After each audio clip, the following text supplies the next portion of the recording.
वानप्रस्थ जाइए, आपको घर में रहने का अधिकार नहीं। जतन कराही अंतराम कहे आवत नाही, अंतराम कहे आवत नाही। श्री राम जय राम जय जय राम, श्री राम जय राम जय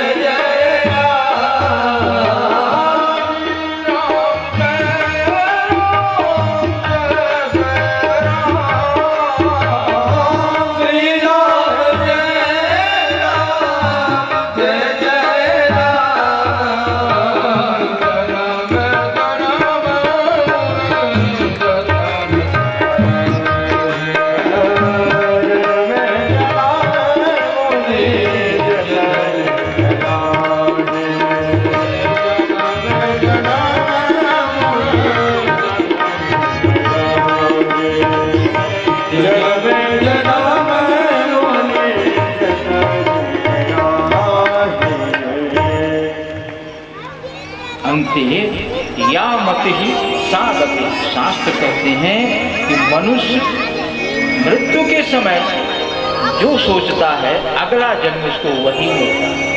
अंते या मति ही, आपकी अंत समय जो मति होगी आपकी वही गति दूसरे जीवन में। इसीलिए ऋषि मुनि भगवान का नाम क्यों जपते हैं?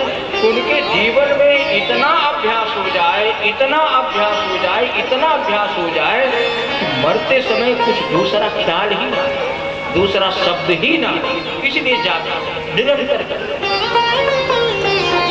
संपूर्ण तपस्या भरत की बर्बाद हो गई, व्यर्थ हो गई। अगला जब जीवन मिला तो मृत्यु शरीर, किंतु क्योंकि तपस्या उन्होंने पूर्व जीवन में अत्यधिक किया था, उनको अपने पूर्व जीवन का स्मरण था कि मैं पूर्व जन्म में कौन मेरे तो थे, किंतु दिन रात पश्चाताप था कि हमने ममता के कारण, मोह के कारण अपने संपूर्ण जीवन की तपस्या को व्यर्थ कर दिया। किंतु आगे नहीं, किसी तरह से उस घोड़े की ओर से जब मुक्ति हुई,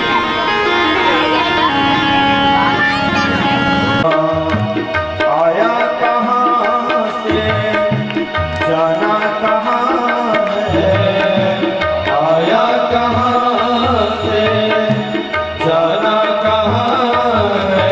ढूंढ ले ठिकाने बंदे, ढूंढ ले ठिकाना, ढूंढ ले ठिकाने बंदे, ढूंढ ले ठिकाना।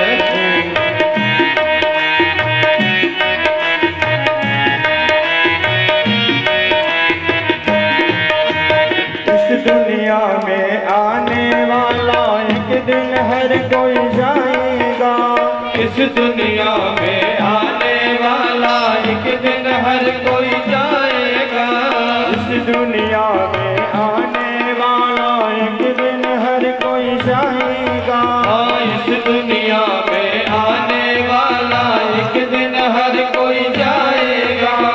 राजा हो या रंग भिखारी यही पड़ा रह जाएगा, राजा हो या रंग भिखारी यही पड़ा रह जाएगा। क्या है बंदे तेरा ठिकाना, क्या है बंदे तेरा ठिकाना ढूंढ ले ठिकाना रे बंदे ढूंढ ले ठिकाना ढूंढ ले ठिकाना रे बंदे ढूंढ ले ठिकाना न कोई अपना न कोई बेगाना न कोई अपना न कोई बेगाना ढूंढ ले ठिकाना रे बंदे ढूंढ ले ठिकाना ढूंढ ले ठिकाना रे बंदे ढूंढ ले ठिकाना।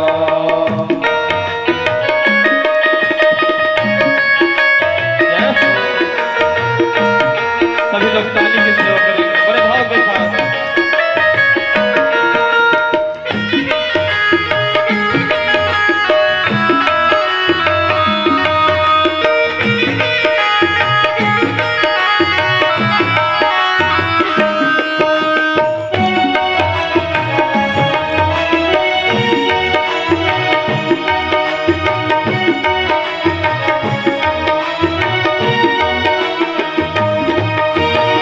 घर दौलत महल अटारी यहीं पड़ी रह जाएगी धन और दौलत महल अटारी यहीं पड़ी रह जाएगी धन और दौलत महल अटारी यहीं पड़ी रह जाएगी धन और दौलत महल अटारी यहीं पड़ी रह जाएगी जो तेरी सुंदर काया मिट्टी में मिल जाएगी ये जो तेरी सुंदर काया मिट्टी में मिल जाएगी सतगुरु के चरणों का होकर के जाना सतगुरु के चरणों का होकर के जाना ढूंढ ले ठिकाना रे बंदे ढूंढ ले ठिकाना ढूंढ ले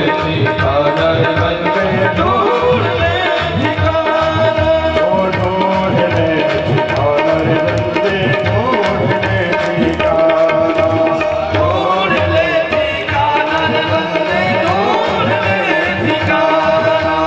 आया कहाँ से जाना कहाँ है आया कहाँ से जाना कहाँ है ढूंढ ले जब ढूंढ ले ठिकाना ढूंढ ले ठिकाना रे बंदे ढूंढ ले ठिकाना ढूंढ ले ठिकाना रे बंदे ढूंढ ले ठिकाना।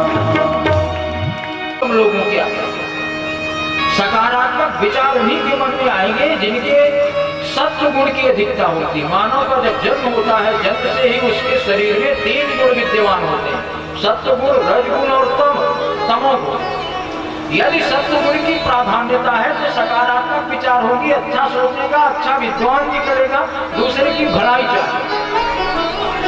रजोगुण की वृत्ति होगी तो धन पैसा कमाना और दिखावा आडंबर में रहेगा। तमो वृत्ति की अधिकता होगी, तमोगुणी होगा तो चोरी डकैती लूटमार हिंसा में उसकी वृत्ति होगी। तो कहा महाराज इसमें मानव का दोष बहुत अधिक नहीं है, वो पाप तो करेगा किंतु उसको उस पाप से मुक्ति कैसे मिले ये उपाय बताने की कृपा।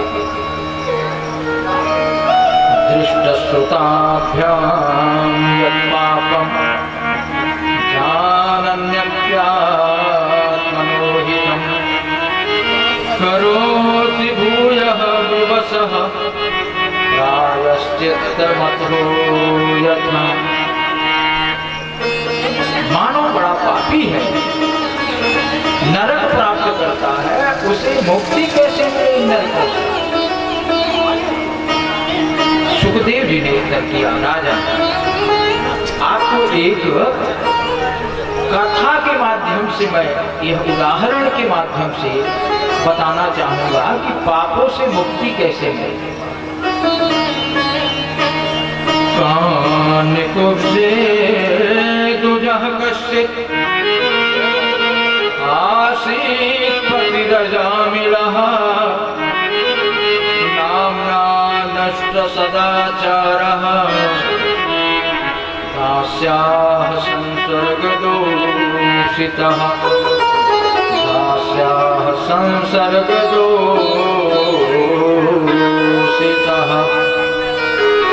उन्होंने उदाहरण दिया, राजा काल्यकुब्ज एक क्षेत्र है, उस काल्यकुब्ज क्षेत्र में, उस क्षेत्र में रहने वाले जो ब्राह्मण है वो काल्यकुब्ज ब्राह्मण कहलाते हैं। तो काल्यकुब्जः द्विजः कश्चित् दासी पति रजामिला, एक अजामिल नाम का ब्राह्मण बड़े उत्तम कुल में जन्म लिया। उत्तम गुरु से विद्या का भी अध्ययन अजामिल ने किया, अनेक शास्त्रों से युक्त था, शास्त्र पुराणों का ज्ञान था, किंतु मनुष्य को कभी कभी संसर्ग संगति कहां ले जाकर के डुबो दोगी यह किसी को पता नहीं।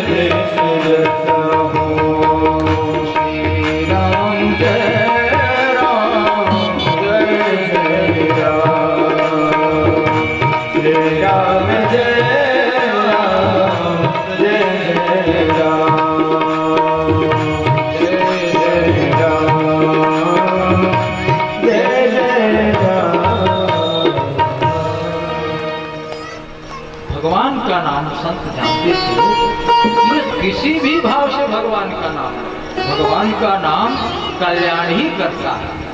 भगवान का नाम कल्याण ऐसे करता है, चाहे आप भाव से लें चाहे कुभाव से।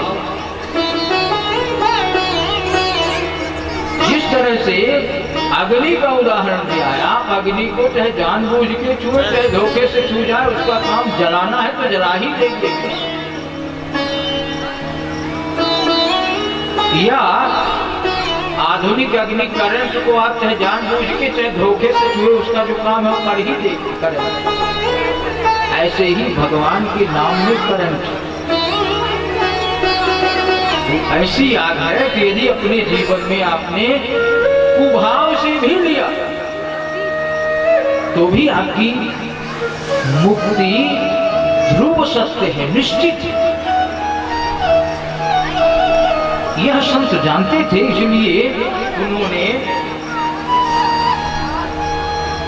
उससे प्रतिवचन लिया कि तुम अपने छोटे बेटे का नाम नारायण ही रखो। और उसने नारायण रखा कालगति से। अजामिल का जब अंतिम समय आया, क्योंकि जीवन भर उसने पाप किया था, अंतिम समय आने पर ऐसा कहा जाता है, अंतिम समय आता है अन्य लोगों को तो नहीं, बट जो मरणासन है, जिसकी मृत्यु सन्निकट है, उसे यमदूत दिखाई देता है।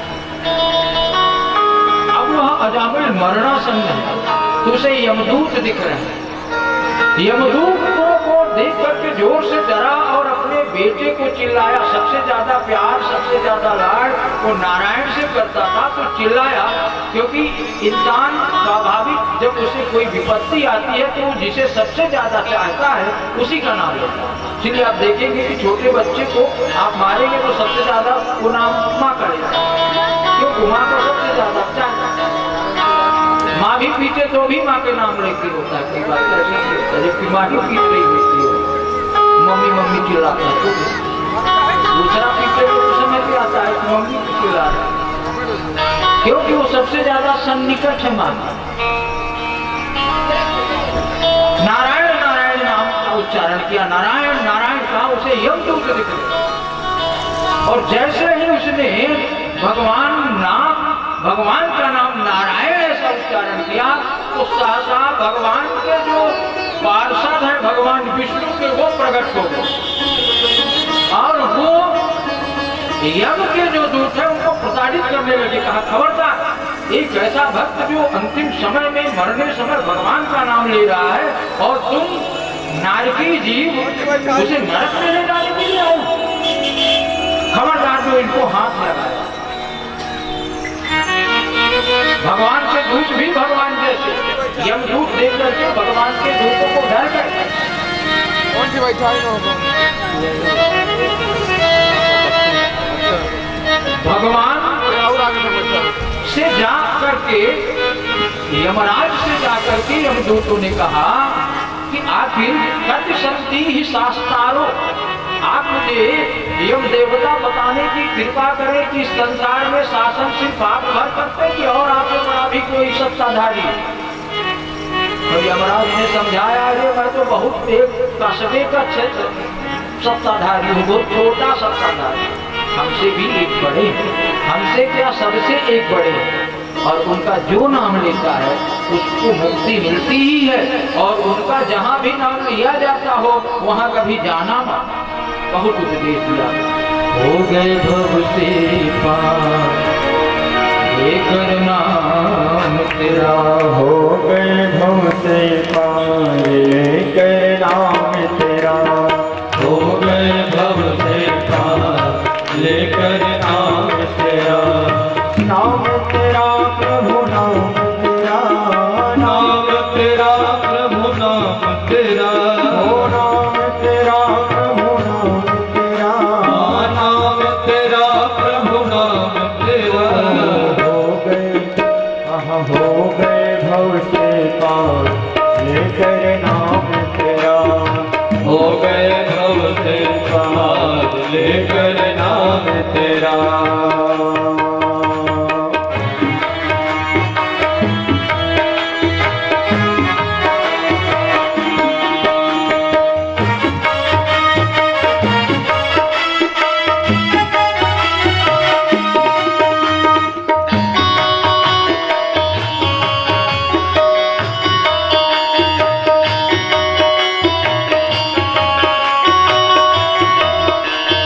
वाल्मीकि अति दीन दुखी था, बुरे कर्म में सदा लीन था, बुरे कर्म में सदा लीन था। रामायण तैयार लेकर नाम तेरा, कर रामायण तैयार लेकर नाम तेरा, हो गए भव से पार लेकर नाम तेरा, अरे हो गए भव से पार लेकर नाम तेरा, नाम तेरा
वृंदावन बिहारी लाल की जय हो। हिरण्यकशिपु राजन आगे का मौका ही नहीं मिले तो कहा कि संति है साधव हो लोके, इस संसार में इतने दुष्ट पड़े हुए तुम्हारे जैसे कि बने तुम हमारे आदमी हो और इसको तुमने सिखा दिया भगवान विष्णु का वो पढ़ा। उन्होंने कहा राजन नमः प्रणीतम न पर प्रणीतम सुतो वदत्तीव तवेन्द्र शत्रु, हे इंद्र शत्रु हिरण्यकश्यप महाराज, नमः प्रणीतम न पर प्रणीतम सुतम वदत्तीव तवेन्द्र शत्रु, ये न मैं इसको सिखाया हूँ न परम प्रणीतम न दूसरा सिखाया, पता नहीं कहाँ से स्वाभाविक रूप से इसको ये ज्ञान आता, ये कोई इसको ही नहीं ये दूसरों को भी सिखाने लगा। दूसरा डांट फटकार करके कहा अब ले जाओ, ध्यान रहे ठीक से सिखाना, दोबारा ऐसा नहीं होगा। कुछ दिनों बाद पुनः प्रहलाद आया, फिर से जब देखा प्रहलाद को तो फिर से उठाया और पूछा तो पुनः प्रहलाद ने उसी तरह का कुछ वचन दिया और साथ में उस बात प्रहलाद ने नवधा भक्ति सुना दिया। श्रवणम कीर्तनम विष्णु स्मरणम पाद सेवनम अर्चनम वंदनम दास्यम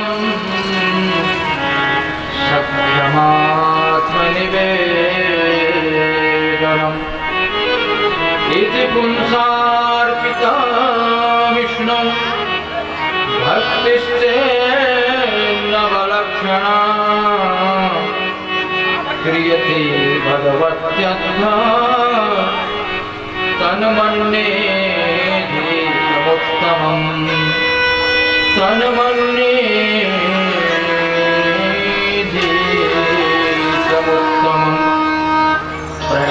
पिताजी आपने जो पूछा कि आपने क्या उत्तम अध्ययन किया है वो सुनाओ, तो मेरी समझ ये है कि सबसे जीवन में सबसे अच्छा ज्ञान सबसे अच्छा अध्ययन भगवान विष्णु का श्रवण है, भगवान विष्णु की जो कथाएं हैं, जो उनके पवित्र गुणगान है उनका श्रवण करना, नवधा भक्ति का वर्णन, इसी को तुलसीदास जी ने भी वर्णन किया। 9 प्रकार की भक्ति ही सबसे उत्तम ज्ञान है, भगवान की कथाओं का श्रवणम। दूसरी भक्ति भगवान के गुणानुवाद का कीर्तन, श्रवणम कीर्तनम विष्णु। तीसरी भक्ति उनका स्मरणम। चौथी पाद सेवनम, उनके चरणों की उनके पैरों की सेवा अर्थात भगवान की सेवा करना, चौथी भक्ति। पांचवी अर्चनम, उनकी अर्चना करना, विविध सामग्रियों को लाना, भोग लगाना, स्नान कराना, पूजा करना। वंदनम, उनकी वंदना करना, स्तुति करना। दास्यम, और ये सब न हो सके तो उनके शरण में पड़ जाइए कि प्रभु हमें कुछ नहीं आता, मैं जैसा हूँ आपका हूँ। सर्वधर्मान परित्यज्य मामेकं शरणं व्रज, अहं त्वा सर्व पापेभ्यो मोक्षयिष्यामि मा शुचः। गीता में भगवान ने कहा कि मनुष्य जब सब कुछ न समझ सके, किंग कर्तव्य विमूढ़ हो, उसको ये न समझ में आए कि हमें क्या करना चाहिए, अर्जुन को ज्ञान योग, कर्म योग, भक्ति योग सारी चीज बताने के बाद 18वें अध्याय के लास्ट में आता है, भगवान कहते हैं कि सर्वधर्मान परित्यज्य मामेकं शरणं व्रज। दुनिया के समस्त कर्तव्य, समस्त धर्म, समस्त कर्मों को त्याग करके माम एकम शरणं व्रज, तुम मेरे शरण में आओ। अहम त्वा सर्व पापेभ्यो मोक्षयिष्यामि मा शुचः, मैं तुम्हें तुम्हारे समस्त पापों से, तुम्हारे समस्त कर्मों से, कर्तव्यों से मुक्त करूं। तो कहा कि अंतिम जब आपको कुछ नहीं आता कि भगवान की उपासना कैसे करना, पूजन कैसे करना, तो अपने आप को भगवान को समर्पित कर दो। पिताजी मैंने ये समझा, इससे बड़ा दुनिया का अन्य कोई ज्ञान नहीं। इसी को तुलसीदास जी ने उपायों के माध्यम से बहुत अच्छा वर्णन किया। प्रथम भगति तन कर संगा, प्रथम भगति तन कर संगा, दोसर रते मम कथाया प्रसंगा। दोसर रते मम कथा प्रसंगा।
हिरण्यकश्यपु ने प्रहलाद की जब इस तरह के सदुपदेश को सुना तो आविष्कार उठा के दूर फेंक दिया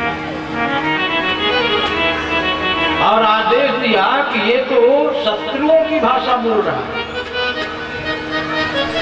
ये यदि और बड़ा हुआ और हमारा पुत्र तो है ही और हमारे राज्य में रहा तो ये जो मुझे सर्व समर्थ ईश्वर जैसा मेरा जो सम्मान है ये हमारे राक्षस कुल के बच्चों को और बिगाड़ देगा। इसको जीवित रखना ठीक नहीं, ये नीति विरुद्ध होगा। आसुरी माया आसुरी विद्याएं समाप्त हो जाएंगी। सैनिकों को आदेश दिया, सेनापति को आदेश दिया, विधि बने इसको समाप्त करो। यह पिलाया गया, हाथी के सामने फेंका गया, कुचलवाने की कोशिश की गई, नदी में फेंका गया, पहाड़ से गिराया गया। हम जो होलिका दहन करते हैं उसकी बहन थी हिरण्यकश्यपु की, वो आई और बोली भैया मुझे दुर्वासा ऋषि से एक ऐसा वरदान मिला है कि मैं आग में यदि जाऊं तो मैं नहीं जलूंगी और मेरे साथ जो भी होगा वो जल जाएगा। ऐसा करो कि आप मुझे दे दो और आग में मैं जब जाऊंगी बैठ जाऊंगी आग में तो ये तो जल जाएगा, मैं बच जाऊंगी।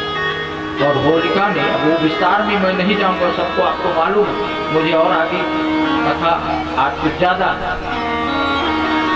होलिका लेकर के बैठी तो स्वयं भस्म हो गई और प्रहलाद का बाल भी बांका नहीं हुआ। प्रहलाद वैसे कंचन बन के निखर गया। अब जब हिरण्यकश्यपु ने देखा कि ये तो किसी भी तरह से इसकी मृत्यु नहीं हो रही, तब स्वयं अपने हाथों से मृत्यु देने के लिए सामने बुलाया और पूछा मूर्ख मंदात्मन कुलद्रोही, आज मैं तुम्हें अपने हाथों से तुम्हारा बध करूंगा, तुम्हें मारूंगा। आज जिस हरि की बात करते हो, जिस नारायण की बात करते हो, आज वो तुम्हारे सामने आए और तुम्हें बचाए तो देखो। और यदि हरि हरि बार बार चिल्लाते हो तो है कहां? पुत्र दृश्यते, कहां दिखाई देता है, कहां है? प्रहलाद जी ने उत्तर दिया सर्वत्र दृश्यते, हर जगह दिख रहा है। तब आगे प्रश्न करता है, क्वासौ यदि सर्वत्र कस्मात् स्तंभे न दृश्यते, यदि वो सर्वत्र है तो कस्मात् स्तंभे न दृश्यते, इस स्तंभे में कैसे नहीं दिख रहा? प्रहलाद ने कहा मया दृश्यते, मुझे दिखाई दे रहा है, वो वही है। और जैसे ही खंभे को मारने के लिए उसने अपनी भगवान से भरी नरसिंह के रूप में प्रकट हुए, बड़ी भगवान की एक ऐसा विचित्र रूप भगवान का,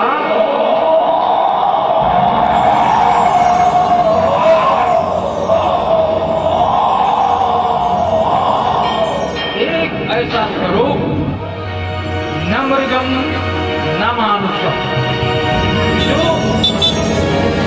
ना तो पूरी तरह से मृग है, मृग का अर्थ होता है पशु, मृग का अर्थ एक हिरण भी होता है और साधारण अर्थ मृग माने पशु भी होता है, इसीलिए मृगराज शेर को कहा जाता है।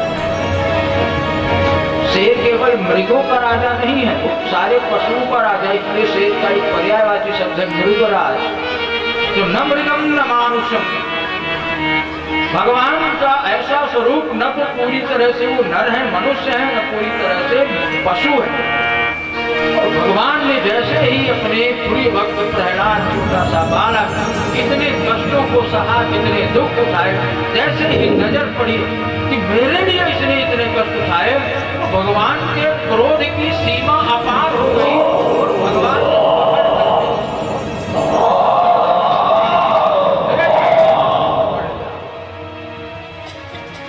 हिरण्यकशिपु को पकड़ करके और वो सारे वचन हिरण्यकशिपु को अपने गोद में रख लिया और सारी प्रतिज्ञाएं, सारे वरदान याद किए। हिरण्यकशिपु देखो, तुम ऊपर हो कि नीचे हो, अंदर हो कि बाहर हो?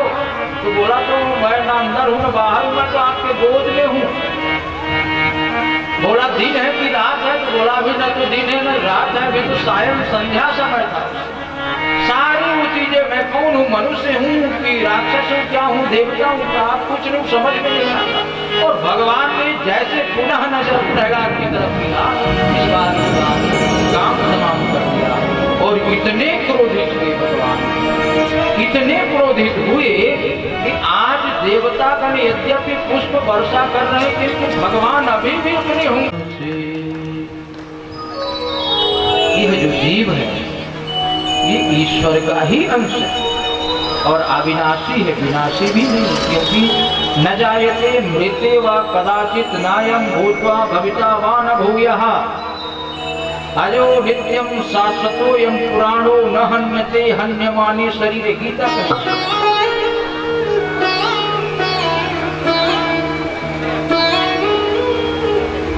यह जो आत्मा है न जायते म्रियते, न तो उत्पन्न होती न मरती, अविनाशी।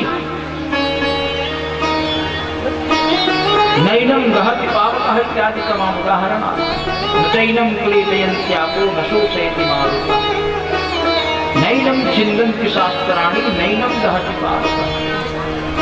तो ये है जो जीव है, ये भगवान का ही अंश है। इसमें ऐसी क्षमता है कि भगवान जैसा बन सकता है। भगवान जब जीव को स्वीकार करते हैं तो भगवान अपना स्वरूप देते हैं। भगवान नारायण के पास केवल एक विशिष्टता है कि वनमाली है भगवान, एक पहचान भगवान की वनमाला की। अन्यथा उनके जितने पार्षद होते हैं वो सब चतुर्भुज होते हैं। उनके यहाँ के नौकर चाकर जितने आर्षद पार्षद सब चतुर्भुज। आप देख के समझ नहीं पाएंगे कि इसमें विष्णु कौन है, पार्षद कौन है, उनके अनुयायी कौन है।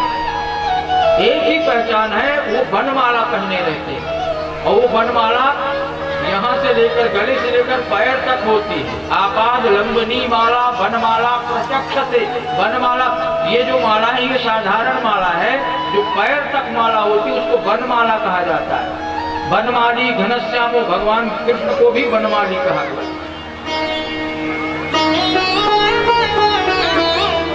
तो भगवान देखत तुम ही हो जाए, दूसरे आदमी को आपको यदि प्राप्त करता है तो तन्मय हो जाता है, आपमय हो जाता है, ईश्वरमय हो जाता है।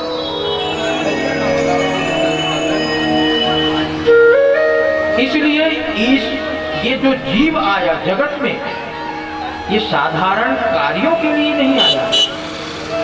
केवल इसके जीवन का लक्ष्य यह नहीं है पढ़ाई लिखाई करेगा, विवाह करेगा, पुत्र संतान उत्पन्न करेगा, कुछ धन कमाएगा और लास्ट में किसी रोग के वश में मर जाए। यह लक्ष्य नहीं है हमारा। हमारा लक्ष्य उस परम सत्ता तक पहुंचने का, और वह केवल और केवल भगवान के ऊपर आस्था, भगवान के ऊपर भक्ति करने से प्राप्त होता है। सुखदेव जी कहते हैं, राजन आपको एक एग्जाम्पल, एक उदाहरण और देना चाहता हूं भगवान के नाम का। आसीत् गिरिवरो राजन त्रिकूट इति श्रुतः क्षीरोदेनामृतः श्रीमान् योजनायुतमोत्थितः। उन्होंने एक और उदाहरण के द्वारा समझाने की कोशिश किया। राजन आसीत् गिरिवरो राजन त्रिकूट इति विस्तृतः। एक त्रिकूट नाम का स्थान था। त्रिकूट एक पर्वत जिसमें 3 पर्वत 3 तरफ से थे। जैसा मानिए कि हमारे क्षेत्र का कोनी और इस क्षेत्र में 3 तरफ से पर्वत है, एक तरफ खुला। ऐसा एक स्थान था त्रिकूट। उसमें एक बड़ा सुंदर सरोवर था। जंगल के समस्त पशु पक्षी उस तालाब में, सरोवर में जलपान करने आते, पानी पीने आते। एक दिन गजेंद्र, जो अपनी यूथ का, हाथियों का झुंड होता है जिसे यूथ बोलते हैं, यूथ का जो नायक था, सेनापति था, वो अपने झुंड के साथ, यूथ के साथ उस सरोवर में पानी पीने पहुंचा। हाथियों का स्वभाव होता है कि वो पानी पीते हैं तो सिर्फ पानी नहीं पीते, फिर सूर में भरकर अपने शरीर में डालते हैं, और यदि जल से बाहर निकले तो लोट भी लेते हैं। मन्ने कुंजर शौच लिखा है कि हाथी का स्नान पानी की स्नान ही नहीं है। बहुत देर तक अपने झुंड के साथ वह हाथी, हाथिनियों के साथ उसमें जल क्रीड़ा किया, पानी पिया। समय ऐसा, अचानक एक गिराह उसका पैर पकड़ लिया। समझिए वो गजराज है, गजेंद्र है, शेर से भी बड़ा ताकतवर हाथी माना गया है। ताकत के मामले में हाथी अन्य जानवरों की अपेक्षा बहुत ताकतवर होता है। बड़े बड़े पेड़ों को उखाड़ सकता है, ऐसी क्षमता हाथी में। किंतु आज उसे पकड़ा किसने? एक ग्राह ने। और वह ग्राह जिसको यदि बाहर एक पैर रख दे तो हो सकता है वो चटनी बन जाए। किंतु विशेषता या शिक्षा क्या है कि सबको अपने अपने स्थान में ताकत होती है। शास्त्र कहते हैं स्थान प्रधानम न बल प्रधानम स्थाने स्थितः का पुरुषोपि सिंहः। स्थान की प्रधानता।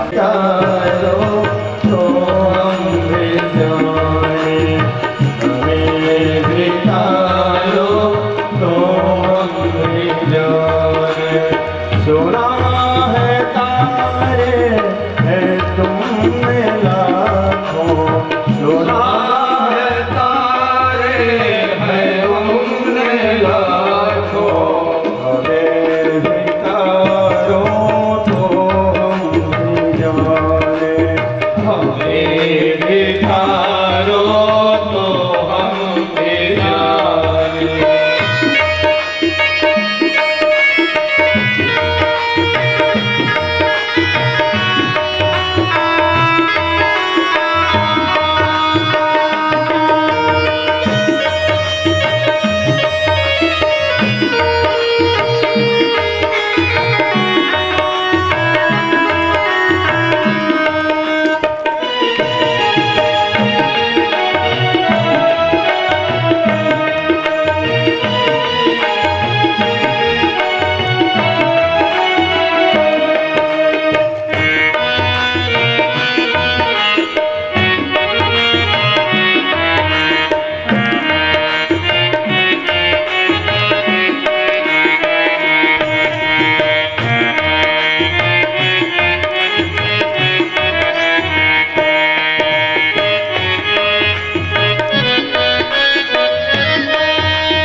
कि तुमने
ब्रह्मण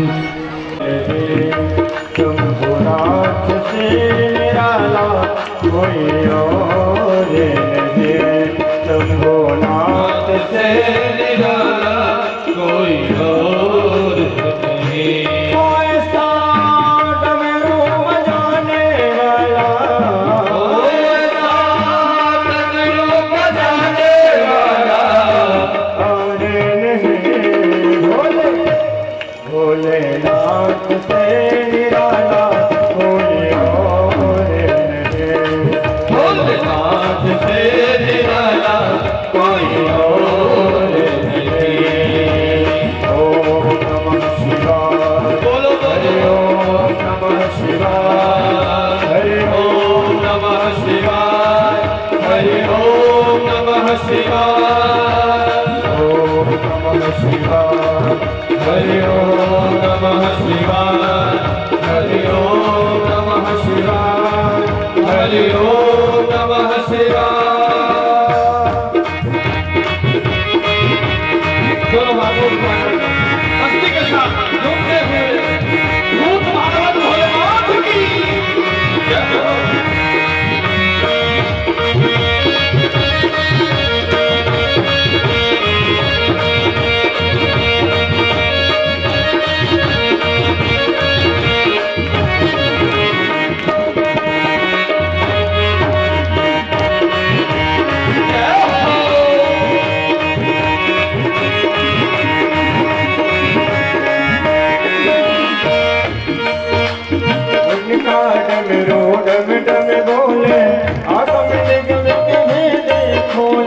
शिव का डमरू डम डम बोले, आगम निगम के भेद ये खोले। शिव का डमरू डम डम बोले, आगम निगम के भेद खोले। शिव का डमरू डम डम बोले, आगम निगम के भेद ये खोले। डमरू बजाने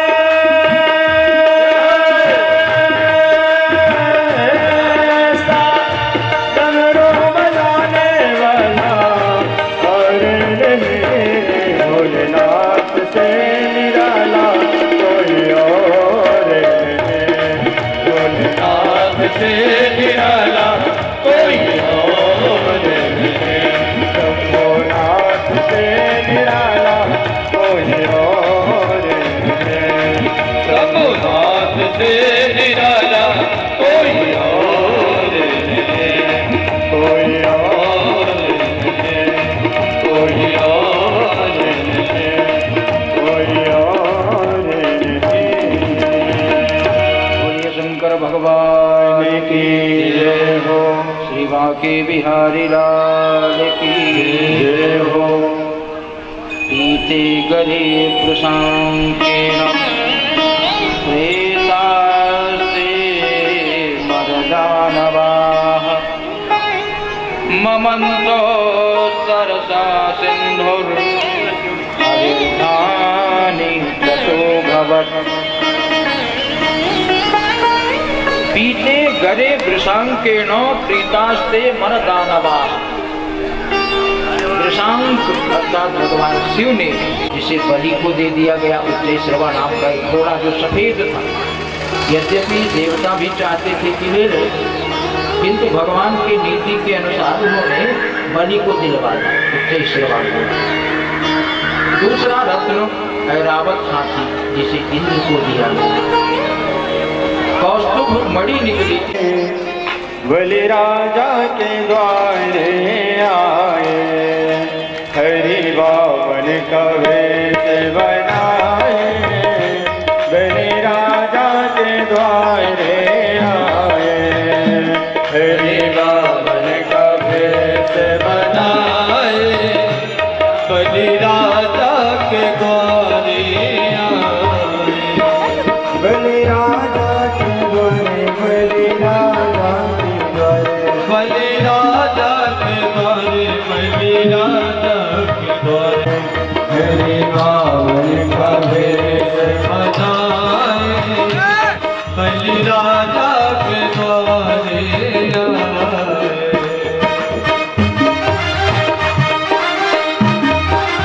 जय हो। सभी लोग मस्ती के साथ दोनों हाथों को उठा के ताली की सेवा। सावन भगवान की।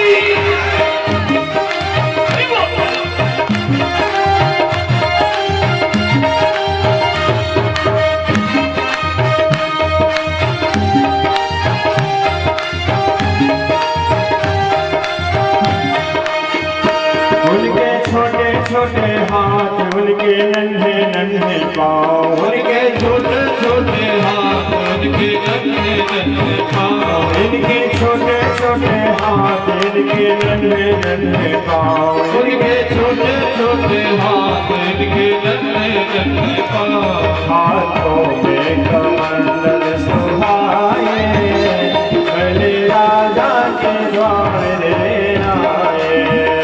हाथों में कमंडल सुहाए, बलि राजा के द्वारे आए। हरि बोल।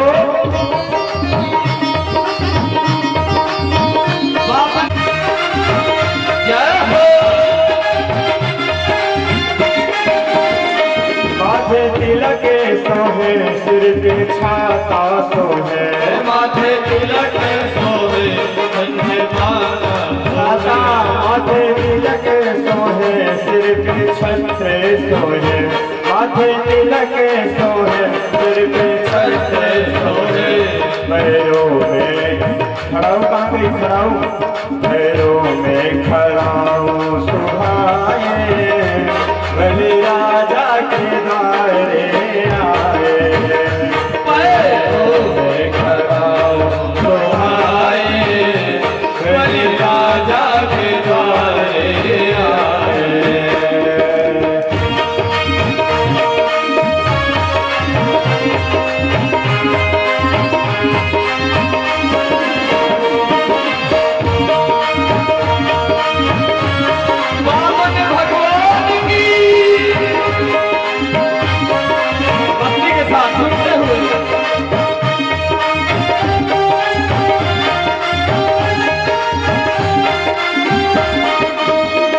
तेरे द्वार खड़ा भगवान भगत भर दे झोले भगत भरे झोले तेरा होगा बड़ा है शांति जुग जुग तेरी रहेगी शान भगत भर दे झोले भगत भरे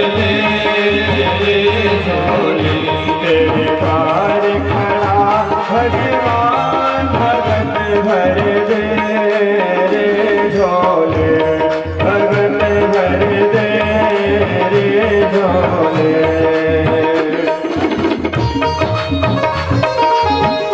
सभी लोग बड़े भाव के साथ चुपे हुए ताली की दुआ करते हुए वामन भगवान की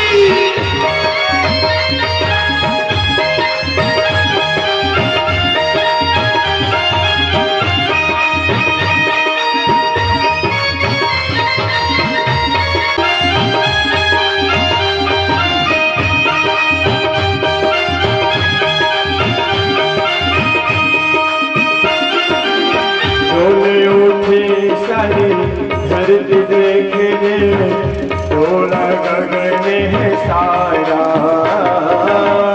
डोले उठी सारी धरती देखने डोला गगन है साया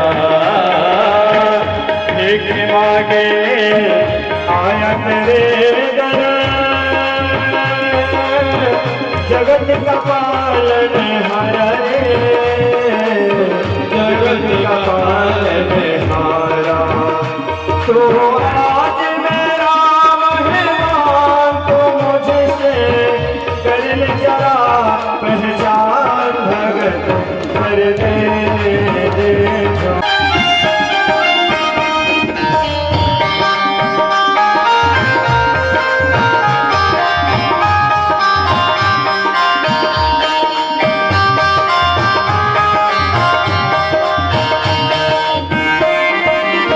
आज लूटा सर्वस अपना मानल कहना मेरा आज लूटा दे सर्वस अपना मानल कहना मेरा कट जाएगा पल में तेरा जन्म जन्म का तेरा रे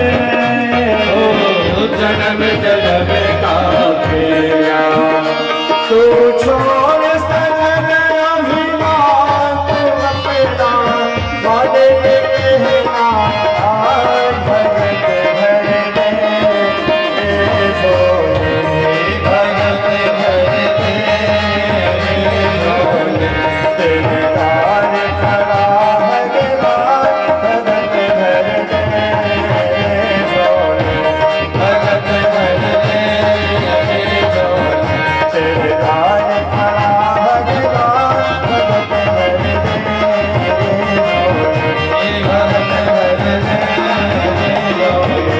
भगत भरे बोले वामन भगवान की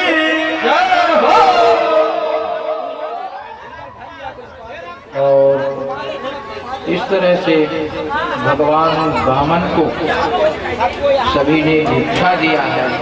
उसमें आप आरती के बाद एक भजन गाएंगे ये, किंतु आप सबको कुछ अर्पित करना चाहिए। इधर भी बड़ी मेहनत करते हमारे वामन भगवान आ रहे हैं, आप थोड़ा थोड़ा रास्ता दे दीजिए। माताओं से निवेदन है मेरा, वामन भगवान के लिए थोड़ा थोड़ा रास्ता दे दें। तब हो खजरा रे मोटे मोटे तेरे नैन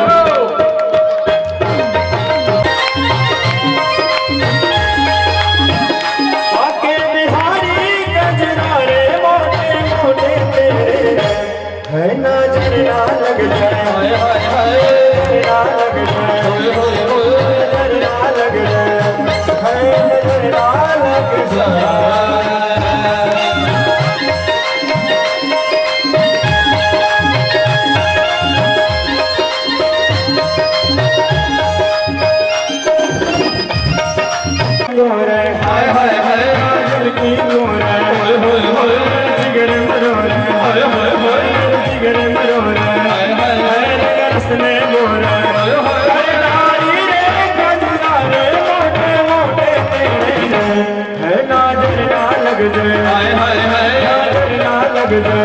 हाय हाय ना लग जाए।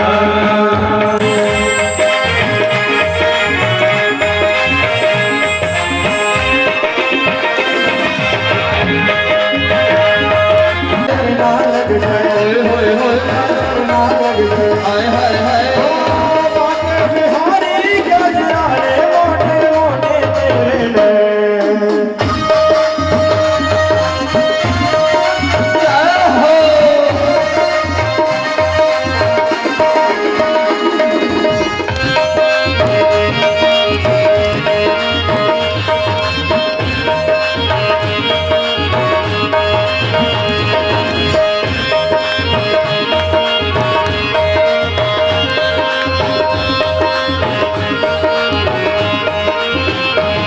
तेरे अधर की मुस्कान है, तेरे अधर की मुस्कान है, होए होए दीवा की मैं हाय हाय